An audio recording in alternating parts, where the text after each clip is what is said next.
ಶ್ರೀ ಗುರುಭ್ಯೋ ನಮಃ. ಶ್ರೀಮನ್ಮಹಾಗಣಾಧಿಪತಯೇ ನಮಃ. ಎನ್ನ ಅಧ್ಯಾತ್ಮ ಬಂಧುಗಳೇ, ಮನುಷ್ಯನ ಜೀವನದ ಸಾರ್ಥಕತೆಯನ್ನು ಕುರಿತು ಸಾವಿರಾರು ಜನ ಸಂತರು, ಶರಣರು, ಮಹಾತ್ಮರು ತಮ್ಮದೇ ಆದಂತಹ ಪದಪದ್ಯಗಳ ಮುಖಾಂತರ, ಧರ್ಮ ಬೋಧನೆಯ ಮುಖಾಂತರ ಮನುಷ್ಯರಿಗೆ ಆ ಜೀವನದ ಒಂದು ಹಾದಿಯನ್ನು ಸುಗಮವಾಗಿ ನಡೆಸಲಿಕ್ಕೆ ಅನುಕೂಲವಾಗ್ತಕ್ಕಂಥ ಅನೇಕ ಉತ್ಕೃಷ್ಟವಾದ ಸಾಹಿತ್ಯವನ್ನು ರಚನೆ ಮಾಡಿ ಹೋಗಿದ್ದಾರೆ. ಹೀಗೆ ಕನಕದಾಸರು ಸಹಿತ ಜೀವನದೊಳಗೆ ಏನೇ ಬಂದರೂ ಕೊನೆಗೆ ನಮ್ಮ ಹಂತೆಯಲ್ಲಿ ಯಾವ ಒಂದು ಬ್ರಹ್ಮಾಸ್ತ್ರ ಇರಬೇಕು ಅಂತಕ್ಕಂಥದ್ದನ್ನು ಬಹಳ ಸುಂದರವಾಗಿ ತಮ್ಮ ಪದ್ಯದೊಳಗೆ ಬಹಳ ಸುಂದರವಾಗಿ ಬರೀತಾರೆ. ಸಂಸಾರ ಸಾಗರವನು ಉತ್ತರಿಸುವಡೆ ಕಂಸಾರಿ ನಾಮ ಒಂದೇ ಸಾಕು ಮನವೇ. ಮನಸ್ಸಿಗೆ ಹೇಳ್ತಾರವರು, ಈ ಸಂಸಾರದೊಳಗೆ ಬರ್ತಕ್ಕಂಥ ಲಕ್ಷಾಂತರ ಪ್ರಶ್ನೆಗಳಿಗೆ ನೀ ಏನಾದರೂ ಉತ್ತರ ಕೊಡಬೇಕು ಅಂತ ಹೇಳಿ ಅನ್ಕೊಂಡಿದ್ರ ಅದಕ್ಕೆ ಉತ್ತರ ಏನಪ್ಪಾ ಅಂದ್ರೆ ಒಂದೇ ಒಂದು, ಕಂಸಾರಿಯ ನಾಮ ಒಂದೇ ಸಾಕು ಮನವೇ. ಆ ಕಂಸನನ್ನ ಕೊಂದಿರತಕ್ಕಂಥ ಕೃಷ್ಣ ಅಂತಕ್ಕಂಥ ಒಂದೇ ಒಂದು ನಾಮ ಇದ್ರೆ ಆ ಎಲ್ಲ ಪ್ರಶ್ನೆಗಳಿಗೆ ಉತ್ತರ ಹೇಳಲಿಕ್ಕೆ ಸಾಧ್ಯ ಆಗ್ತತಿ ಅಂತಕ್ಕಂಥದ್ದು. ಯತಿಯಾಗಬೇಡನಿ ವೈರಾಗ್ಯವನೇ ಪಿಡಿದು ಸತತ ಋತವ ಮಾಡಿದೆನೆಂಬ ಹಮ್ಮು ಬೇಡ. ಶ್ರುತಿ ಸ್ಮೃತಿಗಳನ್ನರಿತು ನಡೆವವನೇ ಬೇಡ. ರತಿಪತಿಯ ಶ್ರೀನಾಮ ಒಂದೇ ಸಾಕು. ಅದಕ್ಕೆ ನೀ ಜೀವನದೊಳಗೆ ಏನಕ್ಕಿ ಅನ್ನೋದು ಇಂಪಾರ್ಟೆಂಟ್ ಅಲ್ಲ. ನೀನು ಋಷಿ ಆಗೋದು ಬೇಕಾಗಿಲ್ಲ, ವೈರಾಗ್ಯವನ್ನ ಪಾಲನೆ ಮಾಡೋದು ಬೇಕಾಗಿಲ್ಲ. ಸತತವಾಗಿ ಸಾವಿರಾರು ಋತುಗಳನ್ನ ಏನು ಮಾಡಿದೀನಿ ಅಂತಕ್ಕಂಥ ಹಮ್ಮು ಅಹಂಕಾರ ಬೇಡ. ಸ್ಮೃತಿಗಳನ್ನ ಅರಿತು ಅವುಗಳ ನೀತಿಗಳನ್ನು ತಿಳಿದು ನಾನು ಬದುಕಿನೊಳಗೆ ಅಳವಡಿಸಿಕೊಂಡು ನಾನು ಬದುಕನ್ನು ಬದುಕೀನಿ ಅಂತಕ್ಕಂಥ ಹಮ್ಮು ಅಹಂಕಾರವನ್ನು ಬಿಟ್ಟೆಪ್ಪ ಅಂತಂದ್ರೆ ನಿನಗೇನು ಬೇಕು ಅಂದ್ರೆ ರತಿಪತಿಯ ಶ್ರೀನಾಮ ಒಂದೇ ಸಾಕು.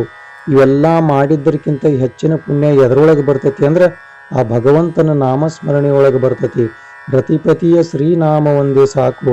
ಆ ಜಗದೊಡೆಯನಾಗಿರ್ತಕ್ಕಂಥ ಪರಮಾತ್ಮನ ನಾಮಸ್ಮರಣೆ ಮಾಡಿದೆ ಅಂದ್ರೆ ಯಾಗ ಮಾಡ್ದಂಗ, ಆ ವೈರಾಗ್ಯವನ್ನ ತಾಳಿದಂಥ ಸಾಧು ಆದಂಗ, ಆಮೇಲೆ ಸತತ ಋತುಗಳನ್ನ ಮಾಡಿದಂಗ, ಶ್ರುತಿ ಸ್ಮೃತಿಗಳನ್ನ ಅರಿತು ನಡೆದಂಗ, ಇಷ್ಟೆಲ್ಲವೂ ಸಹಿತ ಕೇವಲ ಭಗವಂತನ ನಾಮಸ್ಮರಣೆಯಿಂದ ಬರ್ತತಿ ಅಂತಕ್ಕಂಥದ್ದನ್ನ ಕನಕದಾಸರು ಬರೀತಾರ. ತನುವ ದಂಡಿಸಿ ತುದಿಯ ಕೋಡುಗಲ್ಲಿನ ಮೇಲೆ ವನಿತೆಯನ್ನು ಬಿಟ್ಟು ತಪವಿರಲು ಬೇಡ.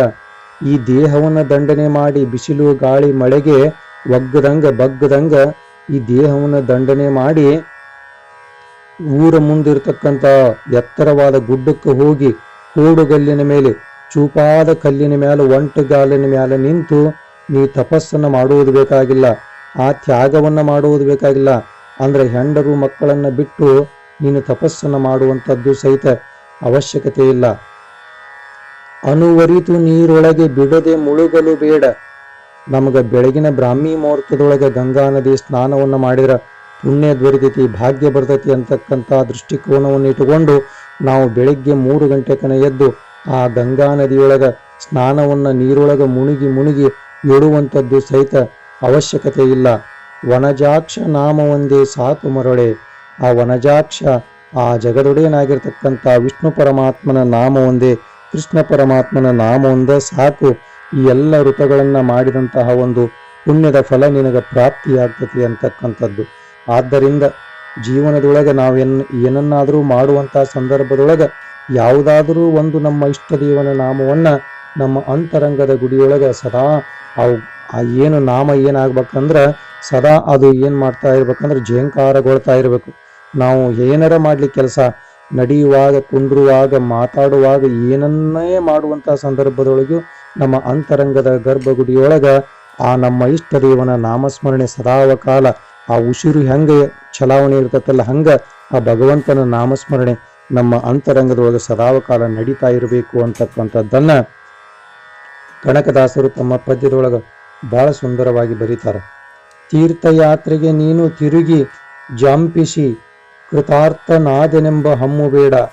ಆ ಕ್ಷೇತ್ರಕ್ಕೆ ಹೋದ ಕಾಶಿ, ಅನೇಕ ಪ್ರಯಾಗ, ಹರಿದ್ವಾರದಂತಹ ಬಹಳಷ್ಟು ಪುಣ್ಯಮಯವಾದಂತಹ ಕ್ಷೇತ್ರಗಳಿಗೆ ಹೋದೆ ಅಂತಕ್ಕಂಥ ಹಮ್ಮು ಬಂತು ಅಂತಂದ್ರೆ ನಾವು ಮಾಡಿರ್ತಕ್ಕಂತಹ ತೀರ್ಥಯಾತ್ರೆ ವ್ಯರ್ಥವಾಗಿ ಹೋಗ್ತತಿ ಅಂತ ಹೇಳಿ ಬಹಳ ಸ್ಪಷ್ಟವಾಗಿ ಬರೀತಾರೆ ಕನಕದಾಸರು. ಅದಕ್ಕೆ ಮಾಡಿದೆನೆಂಬುದು ಮನದಲ್ಲಿ ಹೊಳೆದೊಡೆ ಏಡಿಸಿ ಕಾಡಿತ್ತು ಶಿವನ ಡಂಗುರ ಅಂತ ಹೇಳಿ ಆ ಬಸವಾದಿ ಶರಣರು ಸಹಿತ ಬರೆಯುವಂಥವ್ರಾಗಿದ್ದಾರೆ. ಆದ್ದರಿಂದ ನಾವು ಮಾಡೇವಿ ಅಂತಕ್ಕಂಥ ಅಹಂಕಾರ ಬಂತು ಅಂತಂದ್ರೆ ನಮ್ಮ ಜೀವನದೊಳಗೆ ಏನನ್ನು ಸಹಿತ ಪಡೀಲಿಕ್ಕೆ ಅಸಾಧ್ಯವಾದಂಥದ್ದು ಆಗೇತಿ ಅಂತಕ್ಕಂಥ ಮಾತನ್ನು ಹೇಳ್ತಾ ಕನಕದಾಸರು ಬಹಳ ಸುಂದರವಾಗಿ ಬರೀತಾರೆ. ಧೂರ್ತ ಭಂಜನ ಕಾಗಿನೆಲೆಯಾದಿ ಕೇಶವನ ಕೀರ್ತನೆಯ ಮಾಡಿ ಸುಖಿಯಾಗು ಮನುಜ.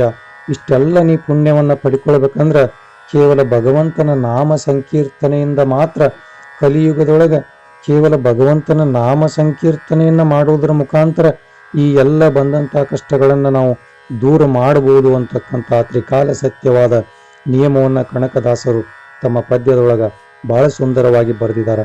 ಆದ್ದರಿಂದ ಇಂದಿನಿಂದಾದರೂ ನಾವು ಏನು ಮಾಡ್ಬೇಕಂದ್ರೆ ನಮ್ಮ ಇಷ್ಟ ದೇವನಾಗಿರತಕ್ಕಂಥ ಯಾವುದಾದ್ರೂ ಒಬ್ಬ ಭಗವಂತನ ನಾಮಸ್ಮರಣೆಯನ್ನ ಸದಾವಕಾಲ ನಮ್ಮ ಅಂತರಂಗದ ಗುಡಿಯೊಳಗೆ ಮಾಡ್ಕೊಂತಿದ್ರೆ ನಮಗೆ ಒಳ್ಳೆಯದಾಗ್ತತಿ ಅಂತಕ್ಕಂಥ ಮಾತನ್ನು ಹೇಳ್ತಾ ಈ ನುಡಿಗಳನ್ನ ಗುರುವಿನ ಪಾದಕ್ಕೆ ಸಮರ್ಪಣೆ ಮಾಡ್ತಾ ಇದ್ದೇನೆ.